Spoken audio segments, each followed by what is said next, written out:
संत ने सोचा कि इसका अन्न खाए है, कुछ इसकी सदगति। देखो संत के पास क्या है देने के लिए? संत के पास देने के लिए एक ही चीज है, बोले ईश्वर तक पहुंचने का उपाय, ईश्वर तक पहुंचने का रास्ता संतों को पता है, सो वही रास्ता सबको बताते रहते हैं। किसी की समझ में आता है तो उस रास्ते पर चल के वो ईश्वर तक पहुंच जाते हैं, किसी की समझ में नहीं आता सो नहीं पहुंच पाते। संत ने कहा किसान से, भैया तुम रोज 1 घंटा कीर्तन किया करो। किसान ने कहा सरकार ये काम नहीं हो सकता, मैं किसान हूँ और बहुत काम रहता है, पत्नी बच्चों में किसानी में समय बिल्कुल नहीं मिलता कि मैं 1 घंटा कीर्तन करूँ। तो संत ने कहा कोई बात नहीं, तुम 1 घंटा कीर्तन नहीं कर सकते तो पास में कोई मंदिर हो तो नियम बनाओ और नियम से 1 बार ठाकुर जी का दर्शन करने मंदिर जाया करो। किसान बोला सरकार हम ये भी नहीं कर सकते, मंदिर थोड़ा 100-200 कदम पे दूर है, कई बार समय नहीं मिलता, भागना पड़ता है खेत की तरफ। अब संत बड़े चक्कर में पड़े, से क्या उपाय बताऊं? तो संत ने उसी से पूछा अच्छा ये बताओ तुम क्या कर सकते हो, जो भी करना नियम से करना, वो नियम तोड़ना मत। यदि तुम इस नियम से चलोगे तो तुम्हारी भी नैया पार हो जाएगी।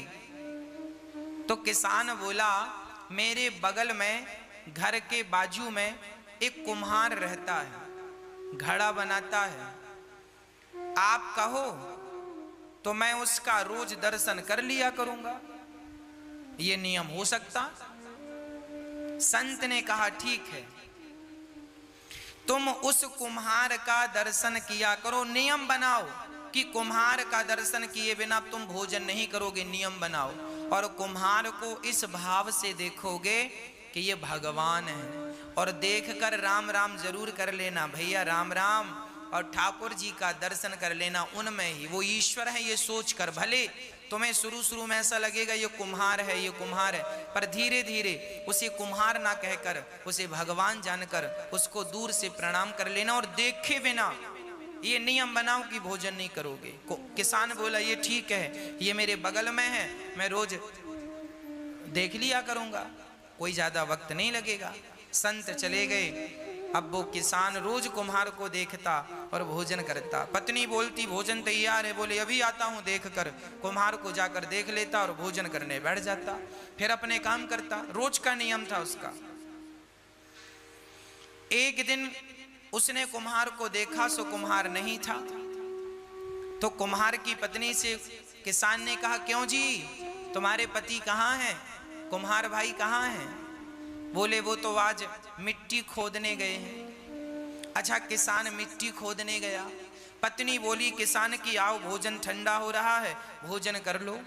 किसान बोला वो कुम्हार से मैंने आज राम राम नहीं की, भोजन नहीं कर सकता, अभी आता हूँ। तो कुम्हारिन से पूछा वो किस तरफ गया है? बोले फलाने खेत में मिट्टी खोदने गए हैं। तो वो किसान दौड़ा। अच्छा कुम्हार मिट्टी खोद रहा था, तभी अचानक उसको खुदाई करते करते एक सोने का घड़ा मिला, उसमें ढेर सारे सोने के सिक्के भरे थे। अब कुम्हार को सोने का घड़ा मिल गया। अब उसने देखा कि हमें किसी ने देखा तो नहीं। तब तक दौड़ा दौड़ा किसान आ रहा था, और जैसे ही किसान आया तो कुम्हार को देख लिया, और कुम्हार को देखकर किसान वापस जाने लगा। राम राम भैया। कुम्हार को किसान भगवान के रूप में देखता था और राम राम रोज करता था, राम राम। वो किसान जाने लगा। अच्छा कुम्हार को क्या लगा कि इसने देख लिया, तो कुम्हार ने आवाज लगाया भैया रुको। तो किसान ने कहा ना रुकने की जरूरत नहीं है, हमने तो देख लिया। किसान तो ये कह रहा था कि हमने तुम्हें देख लिया, पर कुम्हार को लगा इसने सोने का घड़ा देख लिया। तो फिर आवाज लगाई कुम्हार ने, सुनो देख लिया है सो किसी से कहना मत, आधा तुम रख लो आधा हम रख लेते हैं। तो किसान रुका, बोली किसकी बात कर रहा है? किसान गया और जाकर देखा तो दोनों देख के दंग रह गए। ढेर सारा धन उन्हें जमीन के भीतर गड़ा हुआ मिल गया। दोनों ने आपस में बांटकर उस धन से साधु संतों की सेवा स्टार्ट करी। और उस किसान ने पूरी बात बताई कि एक संत को मैंने केवल एक दिन का भोजन कराया, उस भोजन कराने का फल यह है कि उन्होंने मुझे नियम में बांध दिया, और आज उस नियम में बंधने के कारण विधाता ने मेरी सारी दरिद्रता दूर कर दी, मेरा धन धान्य से घर भर दिया। एक बार किसी भूखे व्यक्ति को भोजन कराने का ये फल है कि देर सवेर ईश्वर तुम्हें धनवान बनाएंगे बनाएंगे बनाएंगे।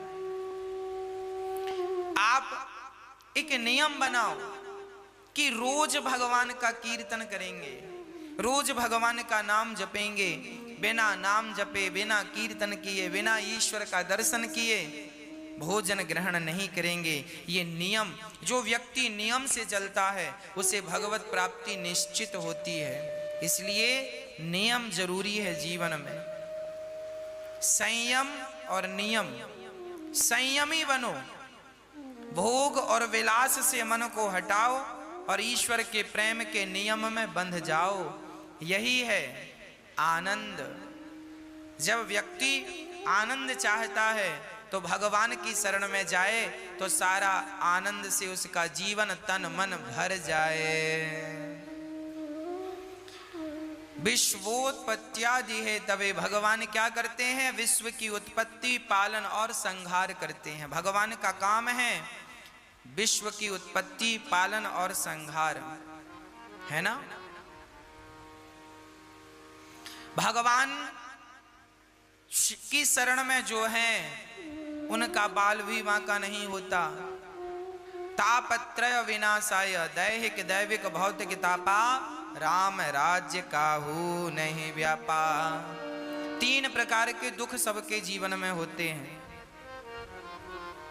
कोई तन दुखी, कोई मन दुखी, कोई धन बिन रहते उदास, थोड़े थोड़े सब दुखी, सुखी राम के